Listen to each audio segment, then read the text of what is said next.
Buenas tardes, estamos nuevamente en un comienzo de estas primeras jornadas latinoamericanas de diversidades, géneros y disidencias sexuales organizadas por la ANTI. ¿Por qué un nuevo comienzo? Porque estas jornadas comenzaron en octubre, recorrió Córdoba, Cipolletti, Mar del Plata y Mercedes, y hoy comenzamos con la primera actividad en la Ciudad Autónoma de Buenos Aires, Cama para cortar y ser más prácticos en el nombre. Bueno, la verdad estamos muy felices como van transitando estas jornadas y agradecemos a les invitados, a les participantes y a les espectadores que nos vienen acompañando.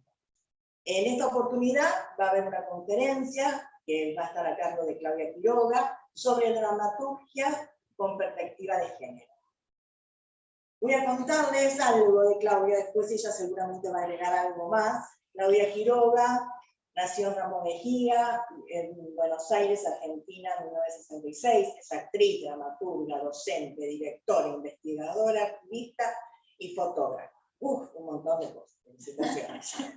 Bueno, es fundadora de la colectiva feminista activista MAD, Mujeres de Arma Tomar. De artes. De artes. De arte, sí, perdón. Integrantes asociada y docente en el CELSI, Centro Latinoamericano de Creación e Investigación Teatral. Profesora Nacional Superior de Expresión Corporal, Equivalencia Universitaria UNA. Actriz egresada de la ENMAD, coordinadora grupal, Grupo Psicodrama, Instituto de la Máscara. Diplomatura en Géneros, Políticas y Participación UNGS, diplomatura en dramaturgia de la Facultad de Filosofía y Letras de la Universidad de Buenos Aires, UBA. Escribe e integra el Consejo de Redacción de la revista cultural Con Fervor.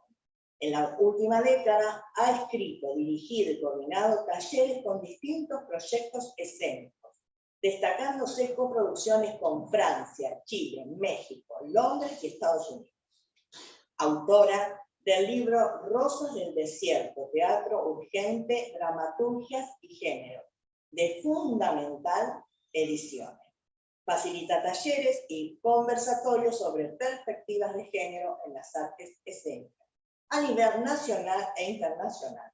Resumí el currículum y la trayectoria de Claudia Quiroga, que bueno, ahora ella va a dar esta conferencia y le agradecemos en nombre de la.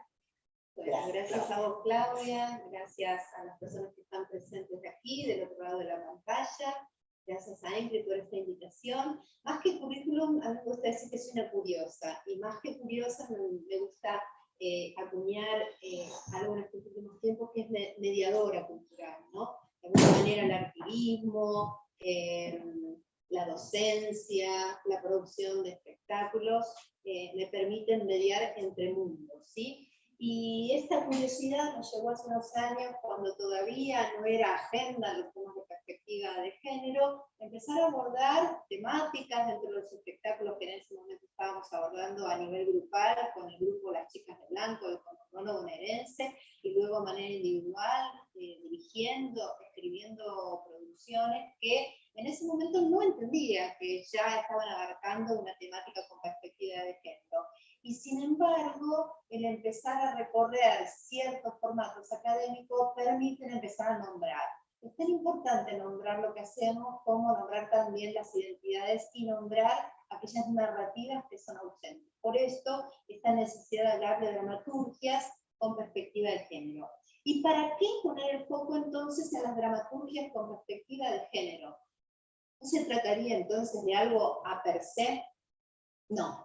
Para nada, porque son siglos o la vida misma de una narrativa dominante, hegemónica y en muchos casos opresiva, invisibilizadora de las historias protagonizadas por mujeres, feminidades y o identidades disidentes. La dramaturga feminista nigeriana Chimamanda Adichie, en el libro El peligro de una sola historia, expresa con mucha lucidez este sentido. Es imposible hablar sobre la única historia sin hablar del poder. Cómo se cuentan, quiénes las cuentan, cuándo se cuentan, cuántas historias son contadas, son temas que dependen del poder.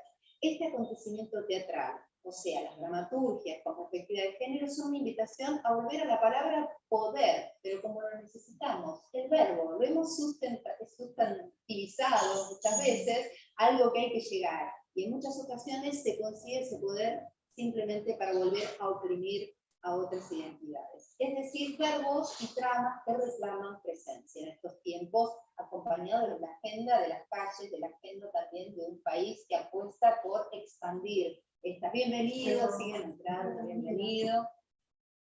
Vamos a hacer un pequeño resumen para darnos cuenta de por qué también estamos hablando de esta necesidad de perspectivas de género, ¿no?, dentro de las dramaturgias. Y parece que la historia es muy corta, pero muy significativa. A principios del siglo XIX las mujeres aparecen en función de símbolo. Por ejemplo, ninfas.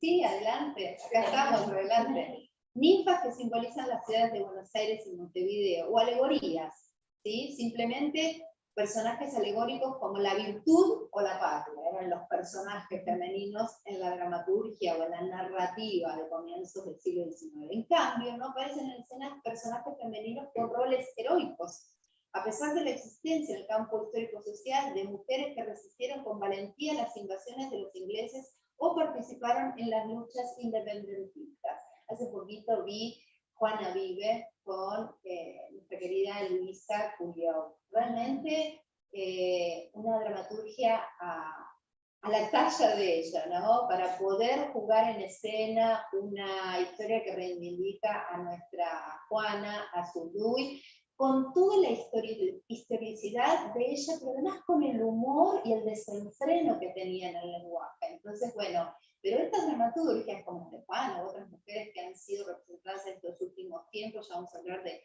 la dramaturgia también de Cristina Escofet, de Adriana Tursi, que vienen haciendo el relevamiento de mujeres de la historia, pero esto no existía, ¿no? Se las recluía a un lugar como de ninfas, de lugares más que nada simbólicos.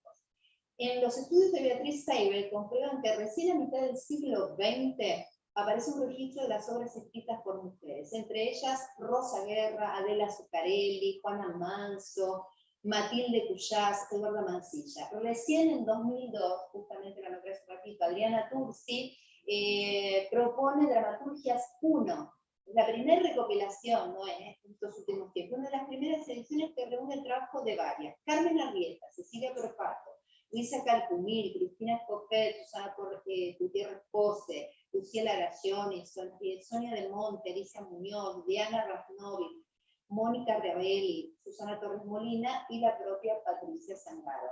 Incluso cuando hablamos de Griselda Gambara, parecería ser que hay un desierto, ¿no? Antes de Griselda parecería que no hay nada. Estas mujeres que aparecían así, de manera inspiradora, dando nombre a símbolos de la patria.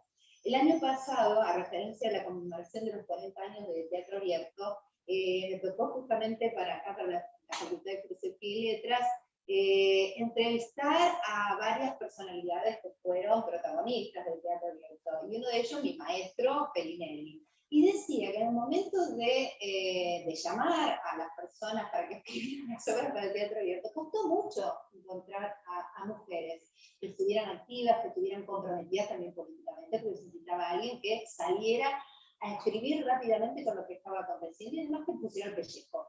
Y dentro de esas mujeres estuvieron propiamente Griselda, que estaba afuera y se invitó con uno de sus textos, Aida Bornik y Diana Rafnovic, ¿no? Entre las 21 obras convocadas, o sea, de 21 a 3 mujeres. Miren la proporción, ¿no? Otra gran escritora de la década de 1980 es Susana Torres Molina, ahora que está también nuevamente con su obra Domingo. Ay, ayúdenme con el título. La obra que estuvo en el Cervantes, bueno, la que es Domingo. También muy comprometida, que junto, para mí, con Cristina Escofet, plantea la cuestión de género. Son las primeras que empiezan a hablar académicamente de esta cuestión de género, la cuestión de género, ¿no? Al decir de la propia Cristina, quien une ética y estética en su propuesta y asume la escritura como una verdadera militancia. Entre las cosas que yo atesoro de las que ella dice el feminismo, porque también me considero dramaturga, hacedora teatral feminista, ha sido una herramienta de concientización, ¿sí? Piensen en estas décadas donde irrumpen estas dramaturgias es como la segunda ola feminista. Mi género no era mi sexo, dice Cristina, era el modo en que estaba en el mundo, era el lugar desde el cual constituía mis prácticas y mis significados. La escritura fue para mí la herramienta que me permitió trascender la mirada del silencio y del acatamiento. A través de la escritura, el restituirnos como sujetos, las mujeres fundamos nuestra subjetividad. Nuestras palabras son palabras arrancadas a la prohibición. Arrancadas a la prohibición. Esta idea me pareció alucinante, ¿no? Cuando algo está prohibido, bueno, hay que sacarlo también como a la fuerza para que tenga luz. Prohibición ontológica y no jurídica, claro está, dice ella. Restituir la unidad de lo personal, de lo histórico, de lo social, a partir del reconocimiento del femenino como el eterno mutilado. Y a la hora de crear, trascender lo femenino y lo masculino impuestos, y ser conscientes, miren ya que adelantaba, ya hablaba de este no binarismo, ¿no? Trascender lo femenino y lo masculino. Y ser conscientes que a través de cada creación singular, cada una de nuestras manifestaciones estéticas será portadora de una propuesta ética. Contribuir desde nuestro propio escenario a la gestación del nuevo orden simbólico. Hace unos años atrás, bueno, yo conocía la obra de Cristina, pero recién en el año 2011 la conocí personalmente. Compartimos una mesa en lo que fue nombrado el primer festival contra las violencias de género, organizado por algunas entidades en conjunto. Esa mesa compartíamos Teresa Gato, ella y yo. Yo venía ya empezando a trabajar el tema de la perspectiva de género desde el abordaje del activismo, ¿no? El activismo en las calles y cómo eso se iba filtrando a la escena teatral, ¿no? Y en ese momento yo decía, bueno, estoy haciendo un teatro político, todavía no lo nombraba con perspectiva de género, tampoco lo nombraba como activismo, la palabra activismo que une el arte con el activismo, empieza a acuñarse en esta última década, precisamente. Y al conocerla a ella hizo una ponencia que para mí es como hoy le decía a unas estudiantes, la Biblia para mí, ¿no? Y que se basa en este videíto de 1 minutito y pico que vamos a ver ahora, apagamos la luz. Es uno de los conceptos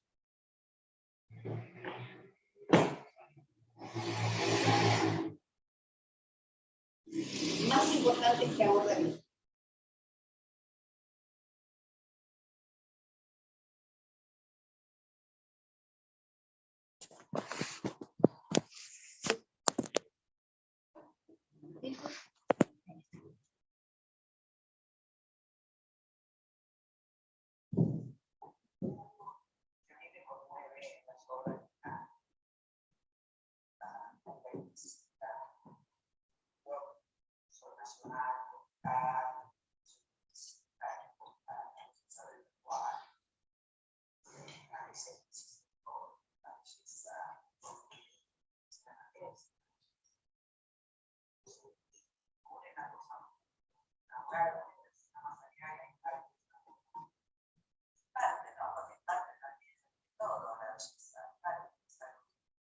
La belleza, digo, la belleza.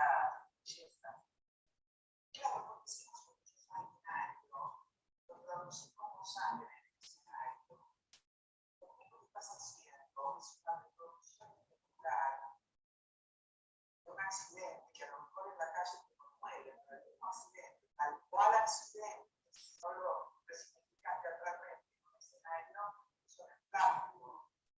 Que a veces te tiran sangre y no hay resignificación escénica. Eso no, yo no lo recibo como algo. Lo recibo como, bueno, una cosa. Y acá sucede esta pregunta.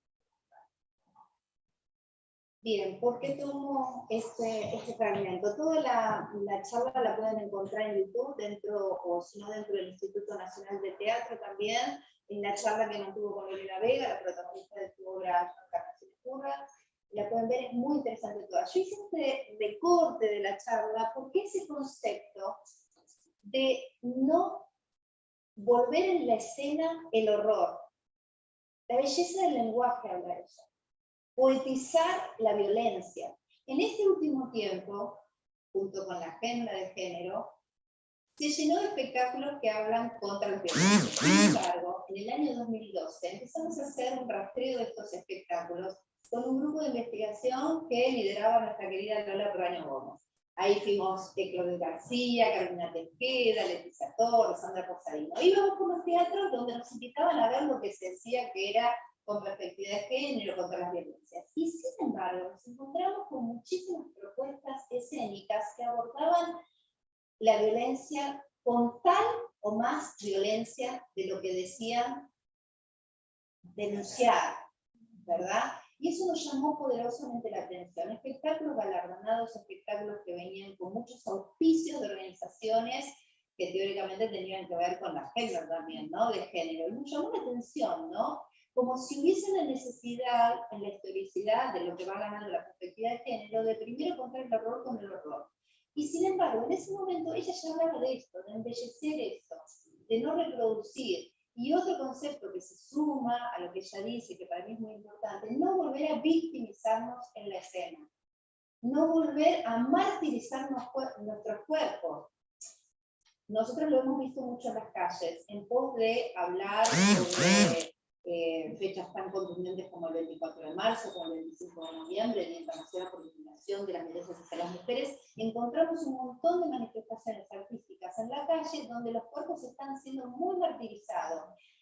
Lo que evalúo yo es que son grupos entrenados para eso, ¿no? Performativos. Sin embargo, yo no podía dejar de preguntarme, este cuerpo que está embolsado, colgando de un edificio tantas horas, ¿cómo vuelve a casa? ¿Con qué imaginario? ¿Con qué dolores en mi cuerpo? No puedo evitar que es espectacular, ¿no? La persona que pasa por la calle, cuerpos apilados desnudos, el efecto es inmediato. Y sin embargo, me quedo pensando qué pasa con esos cuerpos. Están atravesando de nuevo ciertas violencias en el proceso de la obra de arte. De la misma manera que se extiende algunas temáticas que ya empiezan a aparecer en los últimos años, que es, en pos de la obra de arte, hemos sido mujeres, varones, disidencias, sometides a un montón de violencias en los ámbitos de las pedagogías teatrales, de los ensayos teatrales, ¿no? Y que ahora se empiezan como a abrir esos espacios de diálogo e incluso a denunciar algunas prácticas, ¿no? Felizmente, gracias a los feminismos y la irrupción de las calles en estos últimos tiempos, el 2022 nos encuentra con una colectiva de autoras federal, independiente y autoconvocada, conformada por más de 200 autoras de teatro, cine, televisión, composición coreográfica, musical y audiovisual.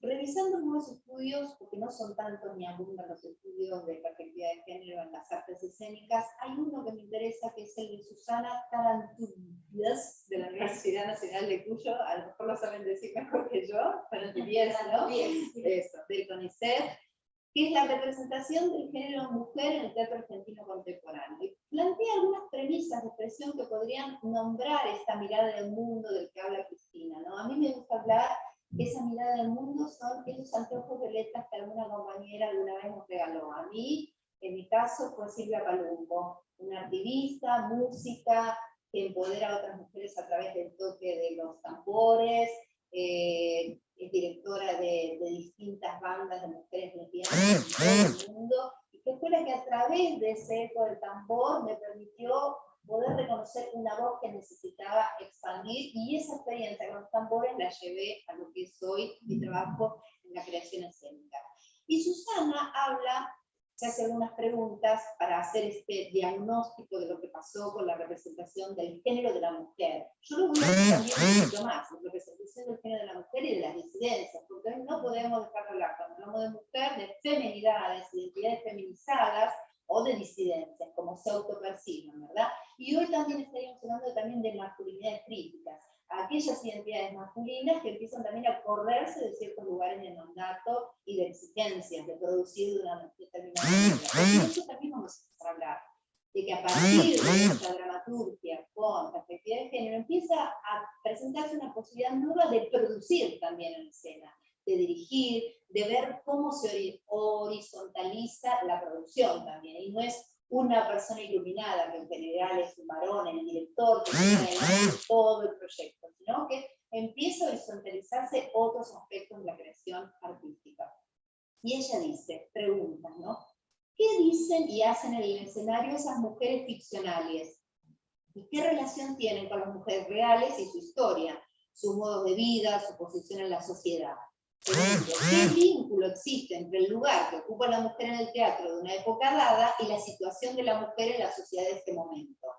¿Qué modos de ficcionalización utilizan predominantemente nuestras dramaturgas para representar las cuestiones de género? ¿Cómo influyen las condiciones sociohistóricas de producción en el reconocimiento de las dramaturgas argentinas? En el sistema teatral argentino, ¿existe una poética teatral que pueda calificarse de feminista? Yo diría que sí. A lo mejor hace unos años atrás todavía teníamos dudas. Hoy sí, por el advenimiento de los feminismos en las calles. Yo siento que la ola verde, la recorrida de los movimientos sociales y feministas en las calles posibilitó reconstruir también una forma representativa, el advenimiento de nuevas narrativas, y por eso la existencia también hoy de un taller, de una clínica, de una especialización por perspectiva de género, ¿no? ¿Es el teatro un posible espacio de construcción de género? O en otras palabras, ¿puede funcionar como potencial recurso para la producción de conocimientos desde una perspectiva de género?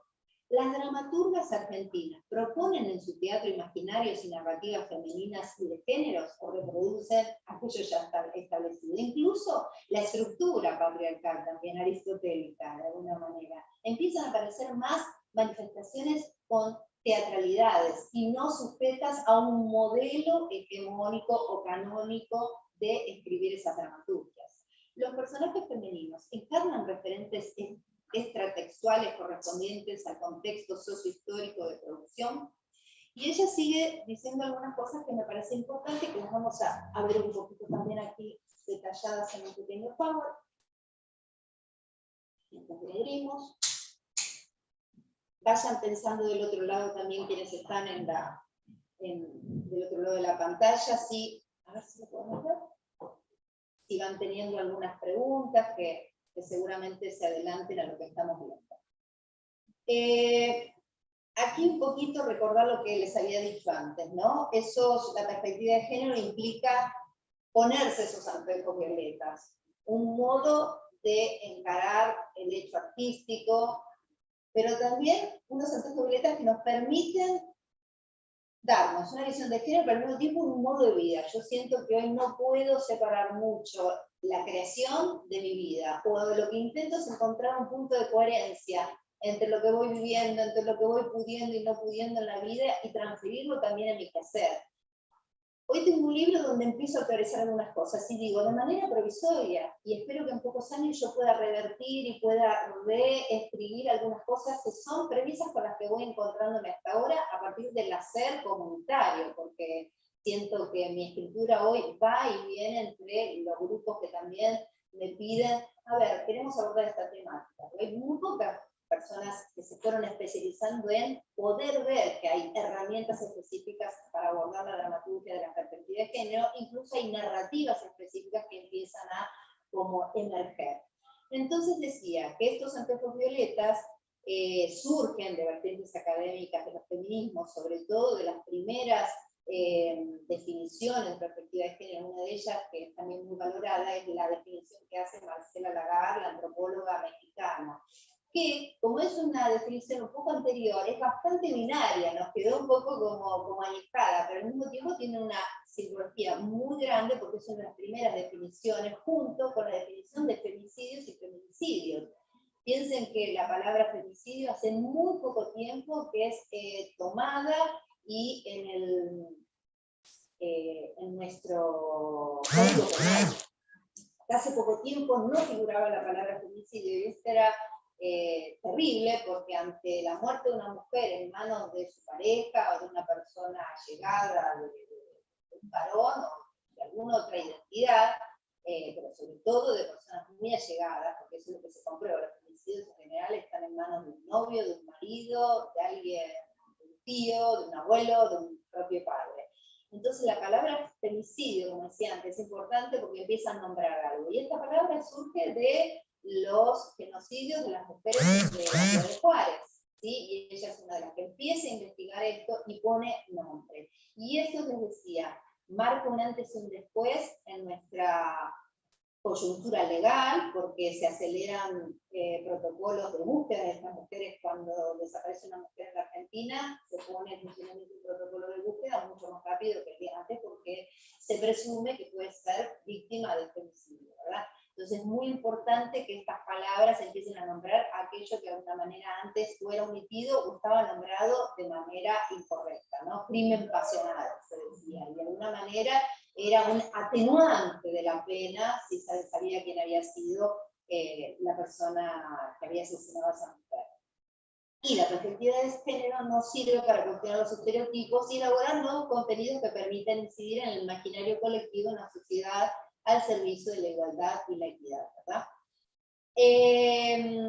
Susana Gamba, una también de las grandes maestras que yo tuve en la diplomatura de género en la Universidad de General Sarmiento, asume una de las definiciones más amplias, que es considerar una categoría social transdisciplinaria.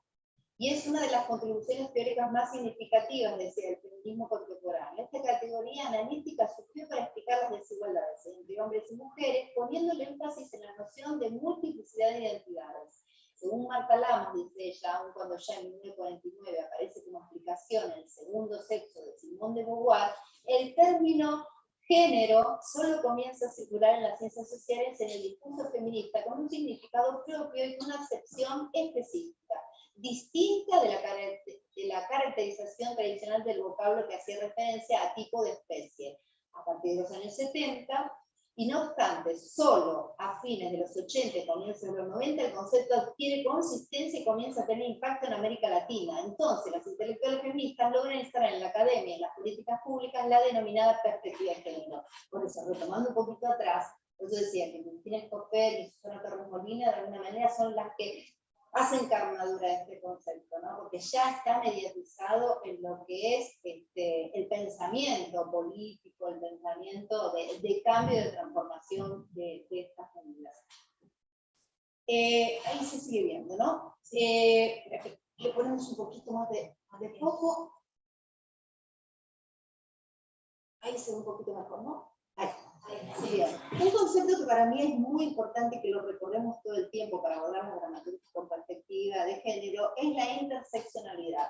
Y eso nos permite, como también herramienta analítica, reconocer las desigualdades. Y dentro de esta interseccionalidad vamos a ver las interseccionalidades de etnia, de discapacidades, de cultura, de clases sociales, y eso nos permite también el acceso a derechos y oportunidades. Ahí lo repetí, sería otra. Tenemos también corporales, ¿no? Otra interseccionalidad serían las corporalidades que hoy día se están hablando tanto, ¿no? Las gordofobias, toda la interseccionalidad es aquello que hacia un otro está siendo visto como algo que me aleja, ¿no? Que me intersecciona. Y al mismo tiempo, esa interseccionalidad hoy empieza a ser una identidad donde me da nombre y me permite acuñarla. Esa opresión me permite acuñarla en primera persona y empezar a tener una identidad y empezar a escribir desde ese lugar. Vieron ahora que está como en la marcha de este fin de semana las identidades marronas, ¿no? A mí me llamó la atención muchísimo una de las compañeras que la conozco también de la universidad, que es, Cava no es el centro del mundo también, ¿no? Argentina es marrón, somos marrones, acá llegó Marco, que también es un tucumano, miren el color que tiene, además de que debe tomar un poquito de sol, pero eso, reconocer nuestra identidad marrona, ¿sí? Y también salir de el centralismo de Buenos Aires, donde todo pasa acá. Hablábamos hace un ratito que la ANCE es federal y que fue itinerando, ¿no? Esta semana. Cuenten un poquito ustedes para quienes están escuchando. ¿Qué pasa, Claudia? Es la gestora de esto, ¿no? Bueno, esta jornada sí, ANCE es federal, ya casi su comienzo, pero estas jornadas fueron pensadas y creadas en diferentes territorios. Entonces comenzaron en Córdoba a principios de octubre, después se siguió en Cipolletti, Mar del Plata, Mercedes, ahora estamos acá y terminamos en Bahía Blanca, recorrió varios territorios y desde lo presencial. Queríamos que hubiese presencia. Y en lo virtual también se invitó gente de otras provincias y localidades para que participen en las mesas que, bueno, van a estar tanto el jueves como el sábado en el canal del año.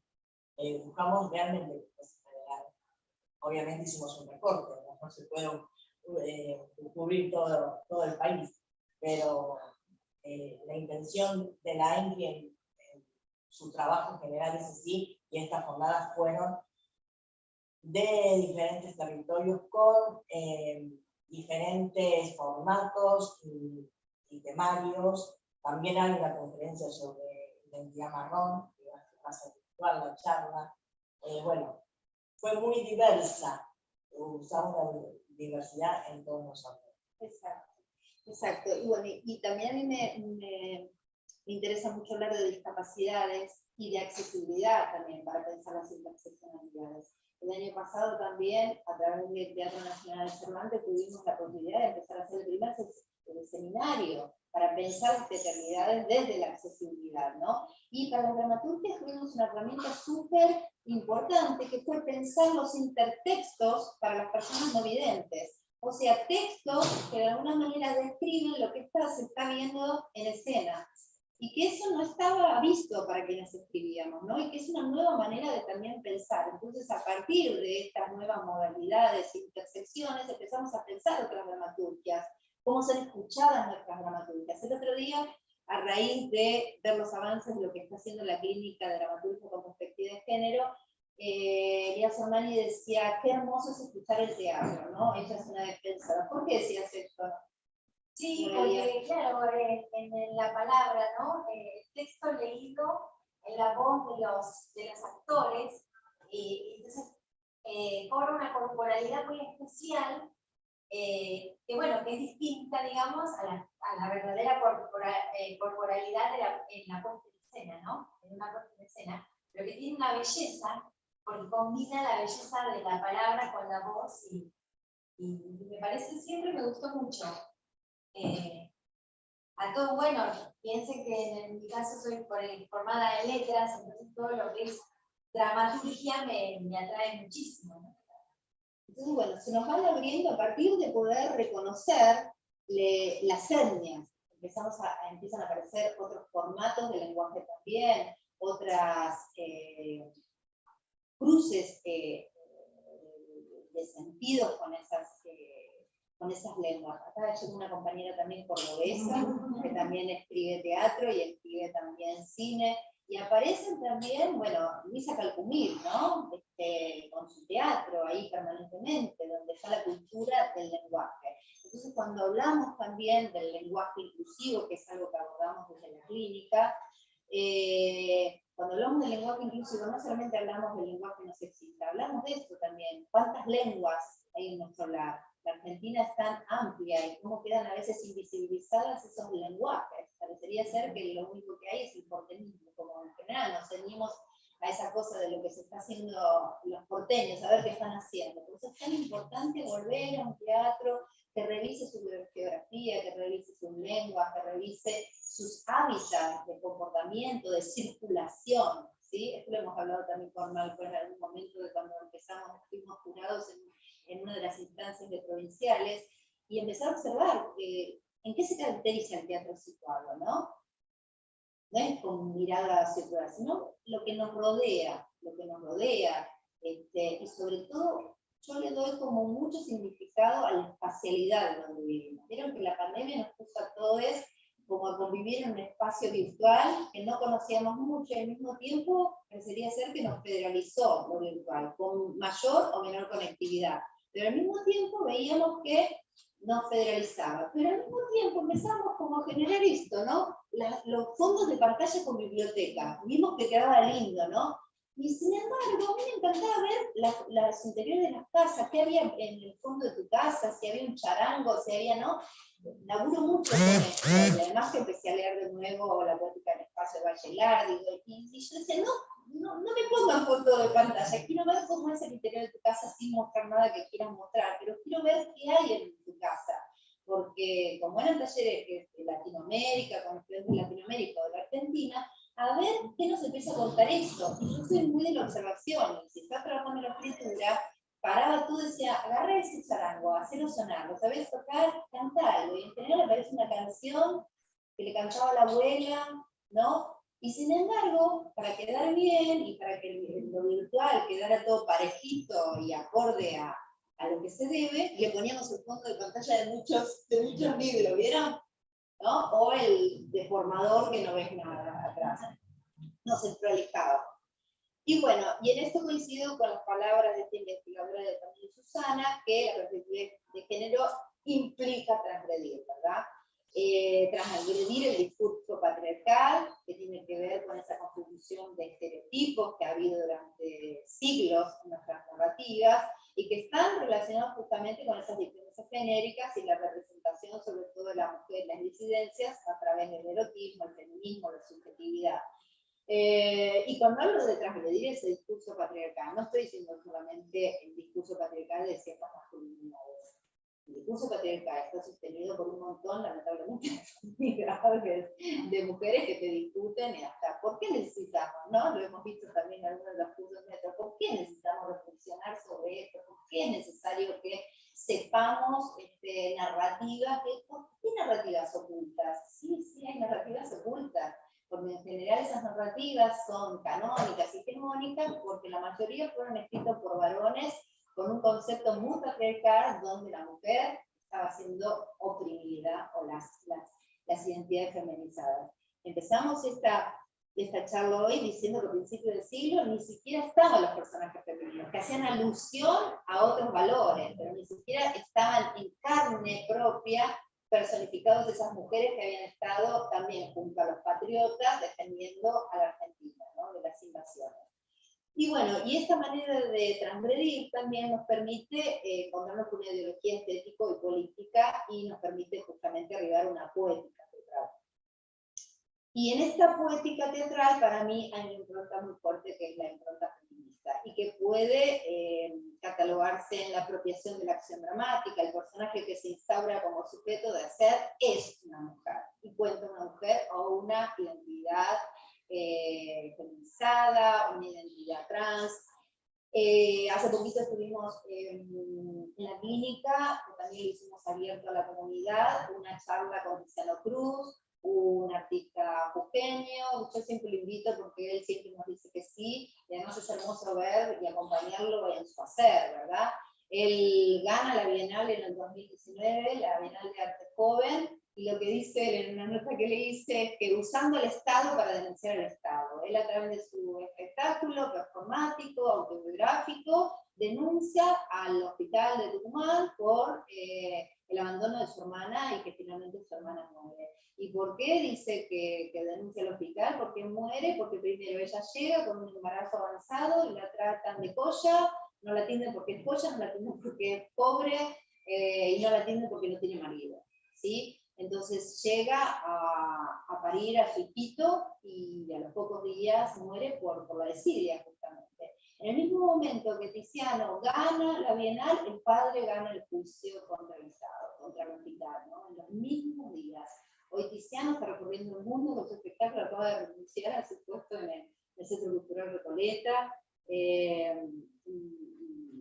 está con la segunda parte de su trilogía, y totalmente interseccional, ¿no? A donde va, su espectáculo se termina conformando con la participación de organizaciones comunales, de bailarines que tienen representatividad andina, ¿no? Y termina de completar su espectáculo con esa participación en los casos.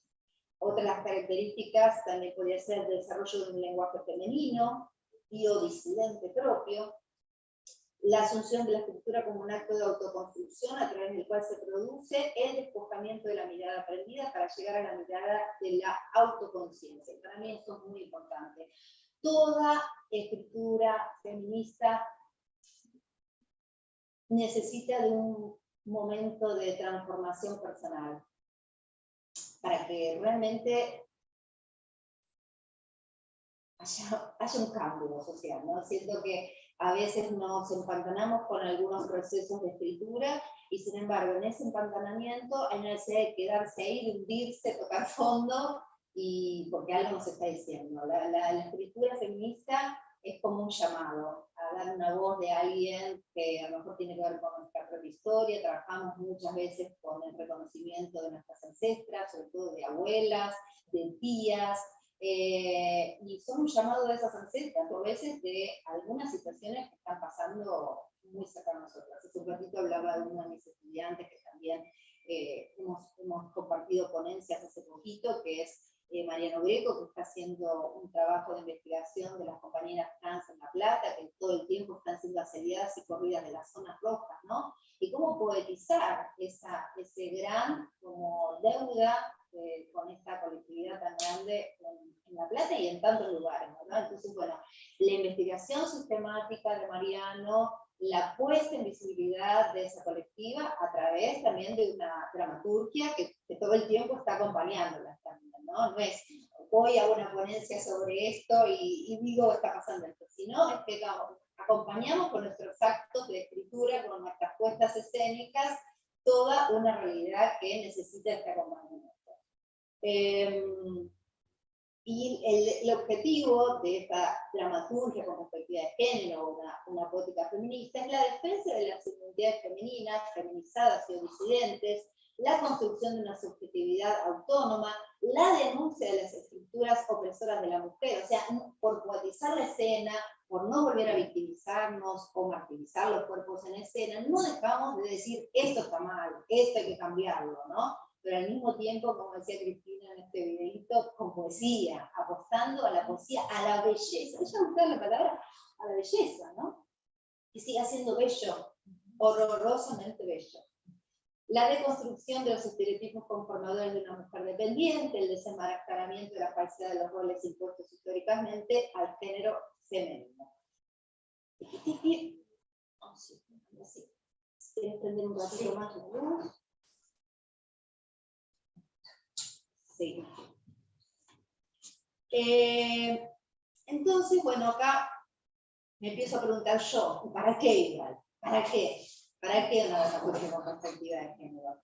Y yo voy encontrando algunas respuestas desde el hacer propio, y ya lo que es el teatro lo habilito a lo que son las artes en género. Un arte para florecer, y yo escribo con eso, ¿no? Siempre hago ese juego de palabras. Un arte que no reproduzca las cláusulas tácitas patriarcales de escritura, producción, gestión, dirección, difusión. O sea, lo extiendo un poquito más. Coherencia no solamente en el momento que escribo, yo soy directora también. Que mi trayecto también de producción tenga que ver con lugares de horizontalizar la palabra, de ver qué nos pasa a todo lo de que no sea una imposición, vamos a saber mi idea, sino que esa idea tenga que ver con una construcción colectiva. En general me gusta que la escritura vaya y venga, ¿no? Y que yo la pueda modificar a partir de que le está pasando en los cuerpos, en las actrices, en los actores. Sí, también pensaba, ¿no? En esa enumeración que decías, también una revisión de la forma dramática, ¿no? Como la forma dramática también está estructurada de una manera patriarcal, heteronormada, ¿no? Digo, la sola figura del héroe, ¿no? Del protagonista. La estructura aristotélica, hablábamos hoy desde tempranito, ¿no? La producción feminista casi alude a formas antiguas matriarcales. Con esto con Lola, ahora lo vamos a ver un poquito más, cuáles son esos principios. De alguna manera, sin saberlo, cuando nos ponemos a trabajar entre mujeres, entre masculinidades que queremos revertir o poder transgredir, como decíamos recién, nos ponemos a investigar de una manera mucho matriarcal y que está muy alejada a las maneras también de producción patriarcales, que hay como una verticalización de una idea y donde se impone esta idea y donde hay una puesta en escena donde es casi una ecuación matemática. Nos permitimos más el error, nos permitimos más la emocionalidad en el trayecto de construcción de eso que estamos pensando. No es solamente un pensar una idea, es un sentir, soñar, venimos a decir, soñar una idea, gestarla, comunicarla, dialogarla, vibrarla. Un arte en el que no nos martirizamos ni revictimizamos, un arte que se corre de estereotipos heteronormativos, capitalistas y colonialistas. Eso necesita. Un arte que no asuma que para que el arte valga naturaliza formas de humillación y violencias en los procesos de aprendizajes, ensayos y funciones. Como hablamos antes, la violencia dentro de los recorridos de producción en pos de la obra. Ya hemos vivido en el año 2018, cuando estábamos empezando en el CELSI del primer ciclo de teatro y feminismo. Veníamos del Silvio de Pacheco, y nos acompañaron las compañeras que habían hecho el trache, y que a los poquitos días se suicida, de manera muy vil, se suicida porque necesitábamos que realmente se hiciera cargo de lo que había hecho, ¿no? Entonces, bueno, empezamos a hablar junto con los movimientos a nivel global, ¿no? Esto no es algo que está pasando solamente en Argentina, sino que es un movimiento a nivel global donde empiezan a desnaturalizarse todas las prácticas que tienen que ver con las artes, no solamente las artes escénicas. Yo creo que las artes escénicas es lo que tienen la posibilidad de cierta visibilidad, de que tenemos como escenario que podemos empezar a tomar como esos lugares de empoderamiento y de claridad en el transmitirlo también. Un arte que provee y fiscaliza los parámetros de paridad de representación en los espacios de toma de decisiones, selección y convocatoria. Yo integro la colectiva de dramaturgas, no solamente porque trabajamos en condiciones y ahí nos sentamos y vamos generando un montón de cuestiones, sino que también trabajamos para una ley de paridad, donde frente a convocatorias, certámenes, festivales, se puede aplicar la ley de paridad, que todavía no es una ley, es un proyecto de ley, ¿verdad? El Instituto Nacional de Teatro desde el año pasado empieza a trabajar con ya un jurado con paridad. Esto es importantísimo, porque está garantizando que quien se presente a un concurso de la índole que sea, que esté asegurado que las personas que van a trabajar en el jurado haya tantas personas de identidades femeninas como de masculinas. Y esto no pasaba antes. Entonces eso de a poquito. Cupo no garantiza perspectiva de género, pero es un pasito más. Entonces tenemos una herramienta muy poderosa que es la ley Micaela. Si todos los organismos del Estado aplican la ley Micaela, todas las personas que van a estar en esos estamentos como jurados, como lugares de toma de decisión, van a tener una herramienta de perspectiva de género que la está garantizando la ley Micaela. Un arte accesible es inclusivo porque piensa los espacios viables y los lenguajes pertinentes para todas las personas, públicos, quienes lo realizamos. O sea, no solamente la inclusión del lenguaje no sexista, sino también todas las otras premisas de accesibilidad con el lenguaje. ¿Sí? Lenguaje pensado para gente no oyente, lenguaje, el teatro, la verdad, Cervantes es pionero y está proveyéndonos a las personas que estamos en espacios artísticos o de toma de decisiones para festivales, una herramienta poderosa. Empezar a pensar en los espacios y en los lenguajes para que sea accesible a todo tipo de público. Incluso el Cervantes empezó a tener, con la coordinación de Gabriela Bianco, compañera muy querida, actriz y intérprete de BCA, la capacitación para actores y actrices en lengua lexa. Esto también es súper nuevo, de manera gratuita y federal, ¿verdad? El arte que confronta y celebra, porque es en su origen la fiesta y el rito. Estas son palabras siempre tomadas del querido Carlos Fox, que dice, no perdamos de vista que siempre tiene que ser eso, una fiesta, un rito. Un arte político, activista, comprometido con la comunidad, sabiendo que la primera comunidad es una misma. Por eso hablaba de esto, de la transformación personal. Y a mí me lo ha permitido el trabajo todo el tiempo paralelo, entre la creación escénica, teatral, y la vida activa en el activismo, ¿no? Yo soy parte de una colectiva activista feminista, que es Mujeres de la Tomás, que hace más de una década que venimos trabajando en las calles, en los colegios, en los hospitales, y que eso que nosotros fuimos encontrando y nombrando como activismo nos permitió encontrar una voz de denuncia, y una voz de denuncia totalmente celebrante. A nosotros nos gusta más la segunda frase de toda la consigna de Ni una menos, vivas nos queremos, haciendo teatro y justamente despertando arte consciente del lugar muy celebrante. Y esa experiencia justamente de activismo es la que se va como colando en todo el hacer artístico. Entonces, soy una convencida de que el teatro siempre es político. Y si además lo político está siendo sembrado desde este lugar de perspectiva de género, es un doble compromiso. Tal vez en los años 70 ese compromiso político todavía estaba como un poco más cindido de esto. Primero era la lucha del partido, y las mujeres después veníamos, ¿no? Y hoy día es como, se han unido como estas consignas. Entonces podemos hablar también de lo partidario, podemos hablar de cuestiones también de género. el arte, yo me animo también a decir, para aliviar el alma, ¿sí? Para transformarnos, para sanar. Ahí nos hemos encontrado. Y les hablaba antes de que en ese grupo de investigación que teníamos con Lola Proaño Gómez, encontramos un textito en el libro Estética Feminista, que es una compilación de Gisela Ecker, que nos había alcanzado, lo tradujo Lola, después se tradujo el libro. En ese momento Lola se tomó el trabajo de traducirlo al español para nosotras, y ahí encontramos un capítulo precioso que es 9 principios para una estética matriarcal. Y encontramos, ya en el taller del CESI lo compartimos, yo comparto los 9 principios y tratamos de hacer una ejercitación a partir de estos principios. El primer principio que habla ella es la magia, más allá de la realidad. Pensar en un teatro que sea mágico, realmente, que pueda, la magia como un lugar de belleza, pero al mismo tiempo que pueda transformar el horror. Segundo, una estructura universal, un patrón básico de mitologías, religión, rituales, modos de vida, opuestos a los patriarcales, porque si uno va también a la estructura hegemónica, se va a encontrar que hay lineamientos ritualísticos, pero encontrar aquellos que están fuera también de la normativa. Tercero, la ritualidad.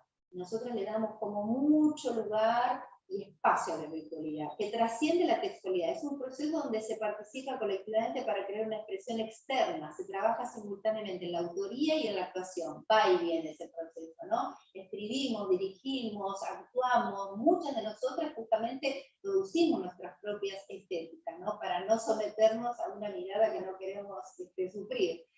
No hay división entre autoría y público muchas veces, eso también es muy bonito. El espectáculo termina de confrontarse y de completarse con la existencia de ese público. Cuarto, la dedicación colectiva, y que se desprende de la anterior, de esa ritualidad. Dinámico, el quinto principio. No se mercantiliza, no asume el modelo de comunicación, autoría, texto, tratante, agente, público.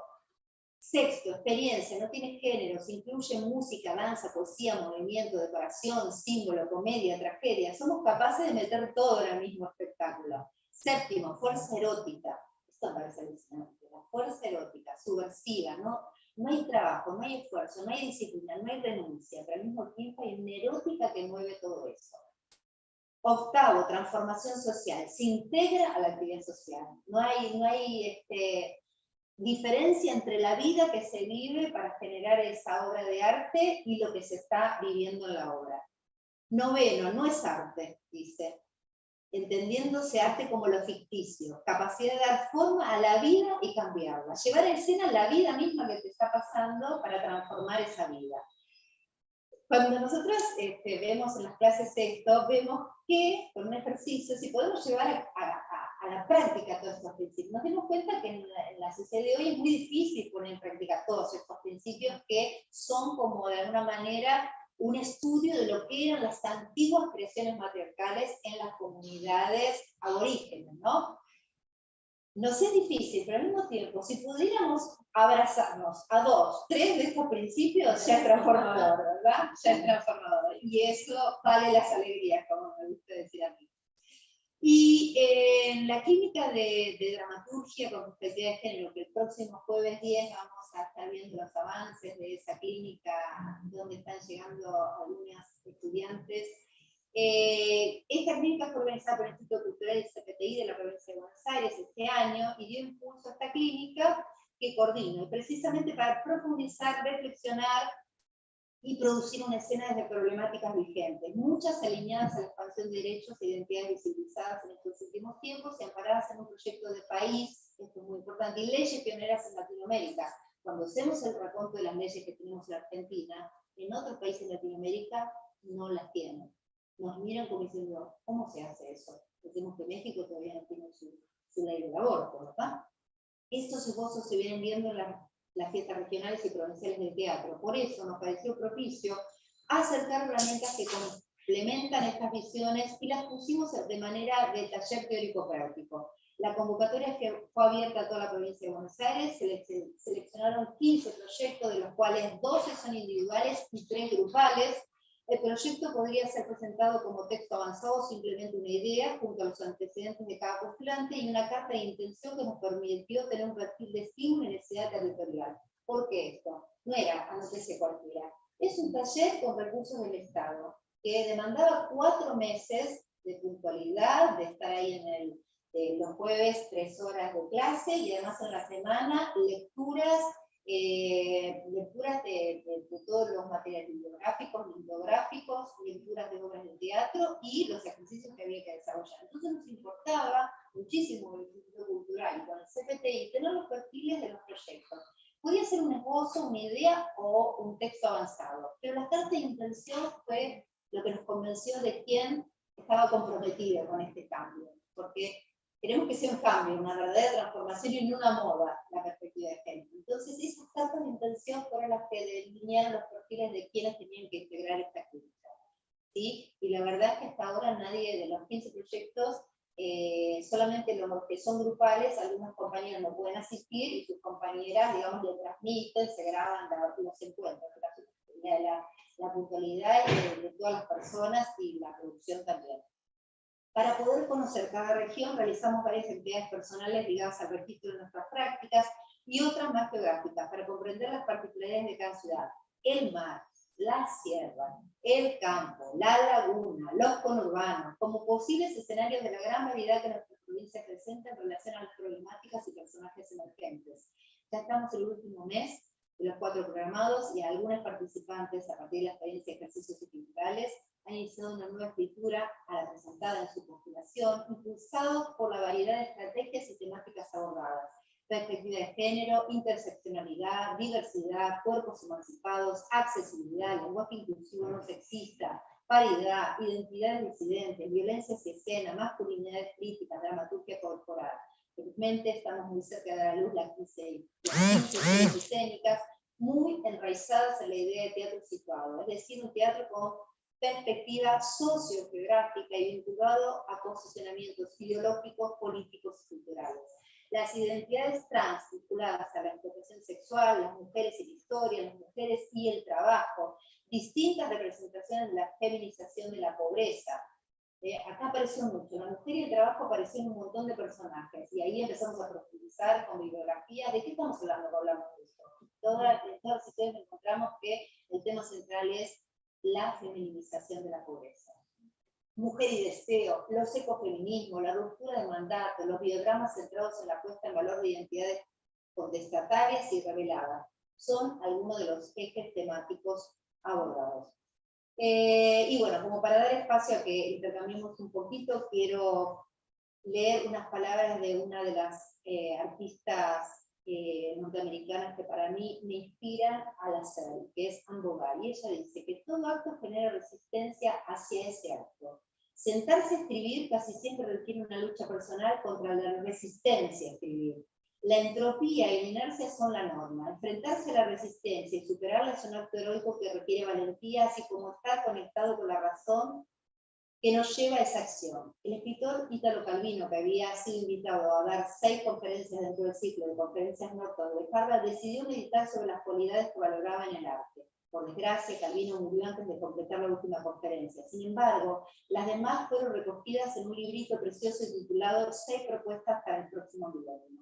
Cada conferencia constituye un capítulo sobre cada una de las 6 cualidades que amaba en el arte: ligereza, rapidez, exactitud, visibilidad, multiplicidad y continuidad.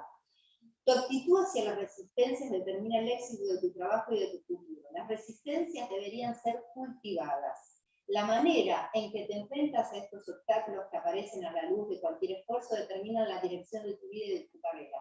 Permíteme ofrecerte algunas sugerencias como para manejar las resistencias naturales que pueden brindarte tus circunstancias. No asumas que debes tener ciertas condiciones para dar lo mejor de ti. No esperes a tener el tiempo ni el dinero suficiente para conseguir lo que crees que tienes en mente. Trabaja con lo que tienes ahora mismo. Trabaja con la gente que te rodea ahora mismo. Trabaja con la arquitectura que ves alrededor ahora mismo. No esperes a tener lo que asumes que es lo correcto, un espacio libre de estrés en el que genera la expresión artística. No esperes a tener un ingreso de rendimiento saludable. utopía, tampoco esperes hasta crear, estar seguro de saber lo que haces, ni hasta tener la técnica suficiente. Lo que haces ahora, lo que hace de las circunstancias que te rodean, determinará la calidad y el alcance de tus iniciativas futuras. Y al mismo tiempo, sé paciente. Las resistencias como un lugar que los feminismos hemos acuñado justamente para confrontar, para transgredir todas las normas del patriarcado. Y siento hoy que esas identidades que resistieron como un lugar de lucha fueron nuestras antecesoras y que nos permiten estar en el Estado de Derecho que estamos hoy. Hoy yo apuesto a esto, a las reexistencias, a pensar en utopías que puedan generar un hacer donde superemos la resistencia y armemos, creemos ese paradigma que necesitamos, ya poniéndole menos esfuerzo y lucha a que el patriarcado se caiga. O sea, se va a caer solito porque vamos a estar tan entretenidas, tan entretenidos en armar ese nuevo paradigma que no vamos a tener tiempo de ir a golpearle ya. Va a caer solito. Entonces, para mí eso es la resistencia. Y un poco parafraseando también a Eduardo Galeano, que dice que la utopía es eso que está delante, que nos sirve para seguir caminando, que se corre un poquito más. Bueno, reconocer que esa utopía que nos une con perspectiva de género es la misma. Queremos un mundo más de equidad, queremos que se visibilicen las identidades disidentes, que las mujeres que han sido oprimidas en las narrativas, tanto en las novelas, como en las artes visuales, como en el cine, como en el teatro, empiezan a tener sus lugares de exposición, pero al mismo tiempo entender que los trayectos hacia esa utopía también son personales, que no hay que imponer una manera también. Entonces es una invitación que hago a mirar los dramaturgos con perspectiva de género. Es una mirada particular que comparto con mucha gente, pero que no es la única, que hay otras maneras también de arribar ese sexual. Muchas gracias y ahora sí abrimos un espacio de diálogo con ustedes y con quienes están también del otro lado de la pantalla, si ven que hay alguna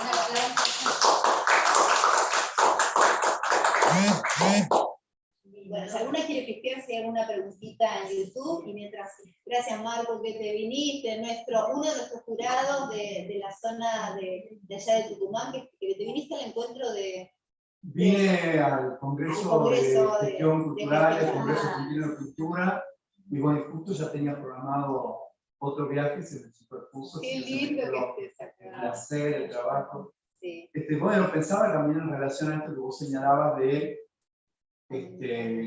las políticas públicas del Cervantes. Bueno, ahora el Instituto acaba de sacar un programa de teatros accesibles, una convocatoria donde se van a seleccionar 2 teatros por región, con proyectos que están tendientes a generar accesibilidad de todo tipo en sus salas, tanto para públicos como para actores. Todavía no hemos tenido la posibilidad de verlos, los proyectos, pero es nuestra evaluación de jurados en este mes, creo, en este mismo mes. Y bueno, va en consonancia con esa deuda enorme que tenemos todavía, y que incluso la tenemos desde el aspecto creativo, que señalaba, ¿no? Hay un gran gris de discapacidades que no vemos, ¿no? Entre las cuales está, por ejemplo, gente que por ahí no llega a tener un problema de audición tan grave, pero que le completa, ¿no? En las conferencias, por ejemplo, nosotros ponemos micrófonos muchas veces para hablar, de personas que tienen niveles de audición no tanto como una sordera, nos podrían estar leyendo los labios y no nos los leen, ¿no? Entonces digo, es un campo enormemente complejo y para mí muy apasionante, porque creo que cuando es esto, ¿no? No tan visibilizado, digamos, la perspectiva de género la han logrado poner en la agenda de una manera muy fuerte, y estas perspectivas están todavía un poco más rezagadas. Esto como planteaba la corporalidad, también me parece como súper. Yo hice mi primera marcha del orgullo acá en Buenos Aires, no había estado nunca, y una de las cosas que me ha sobrecogido, no puedo otra palabra, me parece que la palabra exacta, es la enorme diversidad, ¿no? Yo ya de por sí soy friki, o me considero, y encontrarme en un mundo como potencialmente más friki va a tener mucho entusiasmo. Me parece que se tendría que ser todos los días, ¿no? Y la corporalidad. Sí. ¿Y qué lectura haces vos que estás recorriendo el país como jurado con la aparición de estas temáticas con perspectiva de género? ¿Hasta dónde evaluás la profundidad como son encaradas y la diversidad que empezás a ver como jurado? Creo que está fuertemente puesta en la agenda, creo que hay también maneras, yo creo que una obra donde una mujer es abogada, ya empieza teniendo una perspectiva de género, ¿no? Ya hay una cosa donde vos decís, capaz que la obra te matiza sobre otras cosas, qué sé yo, pero que el personaje tenga un corrimiento de esos lugares de cuidado, donde está estereotipado, ¿no? Donde esté estereotipado y además esté estereotipado también porque es la realidad, ¿no? Sigue siendo nuestra realidad fundante de no la dejando los hijos, yéndose de la casa, dando el portazo, dejando los hijos, sigue siendo un acto absolutamente revolucionario y no frecuente, ¿no? Las mujeres son las que sistemáticamente están al cuidado, también atraviesan las prácticas teatrales, ¿no? Las posibilidades de gira, ¿no? Etcétera.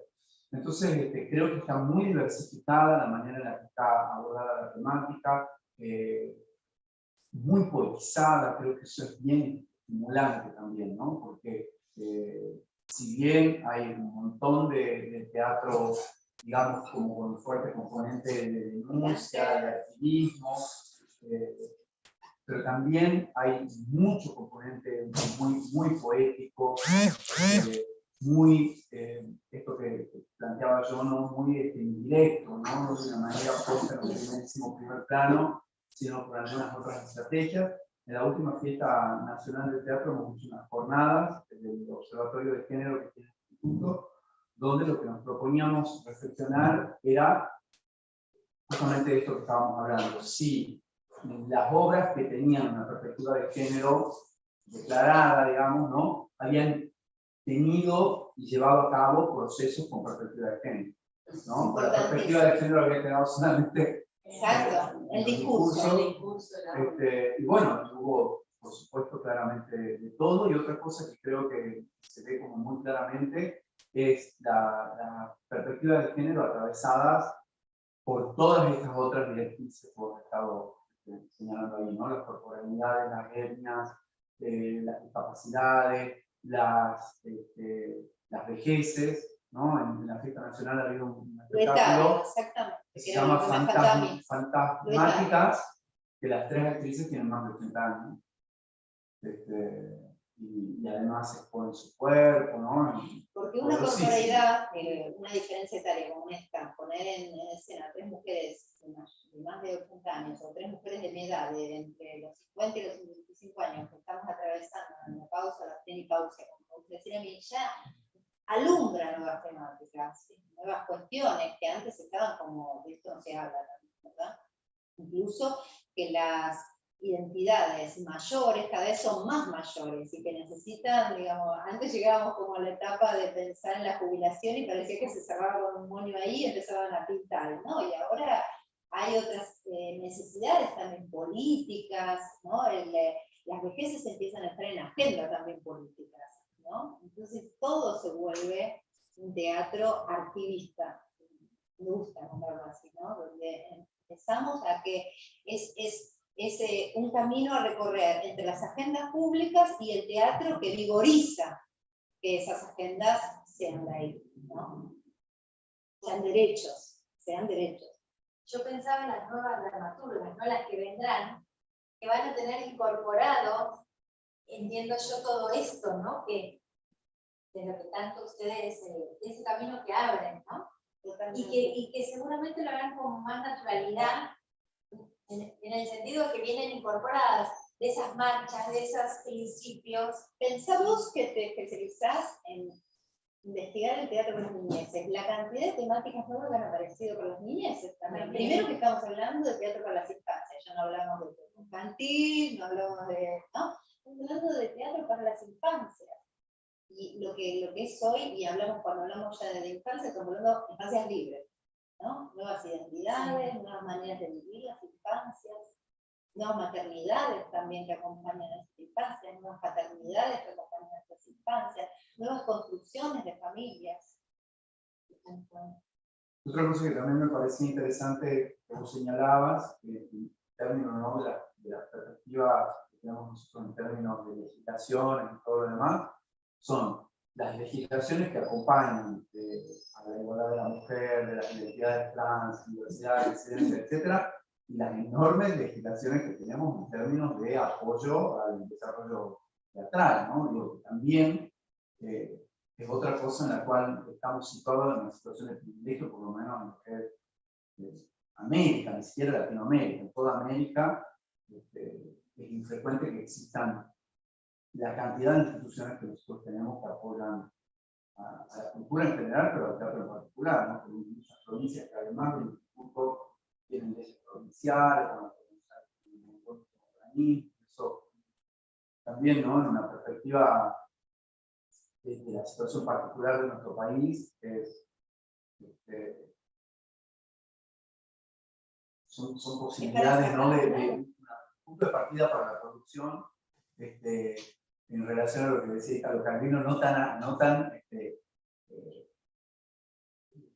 opuesto, pero al mismo tiempo escuchaba esa descripción y yo decía, así somos los teatreros, estamos acostumbrados a producir tal con lo que tenemos a mano. Sí, pero a mí me gustaba este ánimo, ¿no? De hacer con lo que hay, ahora mismo. Y en ese hacer con lo que tenemos, primero las mujeres hacemos, ¿no? Después teorizamos. A mí me llevó años poder teorizar lo que venía haciendo hace 20 años, ¿no? Con Noralia nos conocemos hace un montón de tiempo y va viendo lo que hacíamos primero con un grupo, pero no lo podíamos catalogar tampoco, estábamos siempre como offside, ¿no? Afuera de los márgenes. Y poder nombrar lo que haces hoy tiene que ver con también haber pasado por el cuerpo y de haber hecho, ¿no? A veces, no a tonta, pero sí decir, bueno, voy a creer en esto y lo hago con esto, porque si espero a tener esas condiciones, en general durante mucho tiempo no accedía, porque a ciertos festivales hubo que inventar los festivales para mujeres, de feminidades, porque no había festivales que nos absorbieran, sobre todo los que veníamos haciendo humor, no había festivales, no había espacios, ¿no? Donde mostrar lo que hacíamos. Estábamos siempre como en lugares muy marginados, los que veníamos investigando el humor, un humor muy sagaz, ya donde estábamos confrontando esos parámetros de heteronormatividad, ¿no? ¿Qué más quieren preguntar? ¿Hay algún espectáculo que tiene cartelera que vaya a estar pronto? Estate atento, me buscaste en el Instagram, Clock Yoga. Sí, en este momento, hoy fuimos nominados para los premios Villa Caña, con el espectáculo que dirijo de títeres de Vivi Rogosinski, que se llama Remitente Casperle. Es un trabajo de investigación sobre la venida de su padre después de la guerra. Hemos trabajado a partir de los juguetes que el papá rescató viniendo de la guerra, y es un poco un trabajo de abordaje con objetos, videodramático o documental a partir de la historia del padre.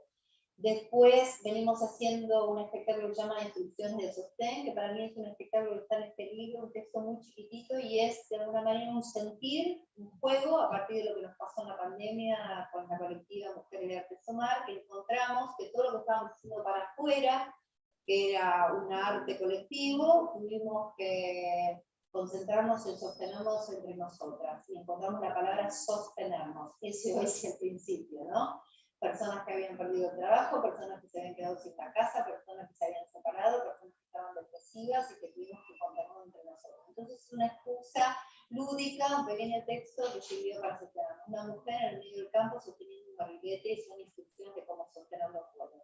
Y es así de simple. Y se convirtió en algo que teníamos que hacer en un viaje que se pospuso a Estados Unidos, lo hicimos todo virtual, hicimos una apuesta improvisada con lo que teníamos, lo filmamos. Y después cuando aparece, hicimos un día para todas esas jornadas que teníamos que haber viajado, no pudimos, se hizo con Estados Unidos en las universidades, y el año pasado, cuando el instituto dice, bueno, ¿qué espectáculos tienen para Argentina Flores? Y dijimos, tenemos este. Nos animamos con lo que tenemos también de hacer la apuesta, y así se genera. Después estoy dirigiendo el espectáculo para infancias Fede y Luna, que también estuvo en todos los ciclos convocados a nivel provincial y a nivel nacional, estuvo también presentándose en el TAF de Tecnópolis, Fede y Luna, que es la experiencia de la actriz en su visita a la casa de Federico García Lorca, también con perspectiva de género, desde la mirada de una niña que que en realidad la actriz es mi hija, y en el año 2001 nos fuimos a España y era uno de los lugares donde a lo mejor nos quedábamos, porque este país estaba en llamas, ¿no? Y decidimos quedarnos finalmente en Argentina. Y la conmoción de ella, una nena de 6 años, cómo vivió conocer la casa de Federico García Lorca cuando desde el principio habíamos leído a García Lorca. Y ella musicalizó con ritmos folclóricos los poemas de Federico García Lorca para los niños. Y a mí es un espectáculo que me emociona mucho, porque veo que después de una hora de espectáculo las niñas se van sabiendo quién era Federico García Lorca cantando sus canciones, que es la belleza pura, ¿no? Lo que decía hoy Cristina, cantar la belleza y el horror, porque él canta la belleza del horror, de lo que ha pasado y que nos ha pasado a nosotros también. ¿Qué más estoy dirigiendo? Estoy dirigiendo Lazarillo de Riachuelo, que eso fue como ponerme a prueba de todo lo que decía, la teoría, a ver si funcionaba con un texto tan violento como Lazarillo de Tormes, ¿no? Ahí me convoca Gonzalo Guevara, un actor del grupo Catalinas, del Galpón de Catalinas, y me dice, estoy haciendo la actuación de este texto. Y yo me encuentro con un espectáculo súper violento porque su sexualidad es violenta. Entonces habría que confrontar en la escena todo esto que decíamos. Bueno, encontramos belleza para contar el horror ahí. Y lo contamos también con objetos, con títeres. Así que estate atento siguiendo mis redes que van apareciendo así funciones. Bien. Bueno, el tiempo es tirano, nos piden que tenemos que cerrar el espacio, así que invitamos a que sigan a Claudia en Instagram, en caso de estar, agradecerle nuevamente a Claudia su tiempo, invitarles para el jueves, ¿no? Invitarles para el jueves, sí, para estos días también, para ver las actividades en las jornadas de diversidades, géneros y diferencias sexuales. Mañana pasado, a partir de las 4 de la tarde hasta las 7 aproximadamente, vamos a estar acá con diferentes charlas y diferentes temáticas, así que les invitamos, y también con el canal de AENTRI, que va a estar todo igual.